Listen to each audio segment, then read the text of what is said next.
Campaigning for humanity প্রোটেকশনের উদ্যোগে অনুষ্ঠিত হয় এক আলোচনা সভা। আগরতলা প্রেস ক্লাবের পার্বত্য চট্টগ্রাম শান্তি চুক্তির আলোকে বাংলাদেশের সংখ্যালঘুদের মানব অধিকার পরিস্থিতি নিয়ে মানবতার জন্য প্রচারণার আলোচনা সভা অনুষ্ঠিত হয়। এদিন আলোচনা সভায় উপস্থিত ছিলেন সংগঠনের সভাপতি নিরঞ্জন চাকমা, ডক্টর চন্দ্রশেখর কর, ডক্টর শ্যামল চাকমা, সংগঠনের সহ সভাপতি নয়ন জ্যোতি ত্রিপুরা, প্রাক্তন ভাইস চেয়ারম্যান তথা বিশিষ্ট সমাজসেবী বিপাংশু চাকমা সহ অন্যান্যরা। সংগঠনের সভাপতি জানান, পার্বত্য চট্টগ্রাম শান্তি চুক্তি সঠিকভাবে বাস্তবায়িত করা না হলে পার্বত্য চট্টগ্রামে আদিবাসীরা নির্মূল হয়ে যাবে।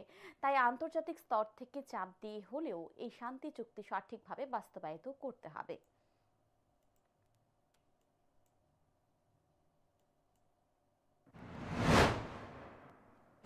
আমাদের বক্তব্য হচ্ছে, এই যে শান্তি চুক্তি, এগুলো যদি সঠিকভাবে কার্যকরী করা না হয় তাহলে সেখানকার যে আদিবাসীরা কোনোদিন তারা মাথা তুলে দাঁড়াতে পারবে না, তারা নিঃশেষ হয়ে যাবে এবং সরকার সেই চেষ্টাই করছে।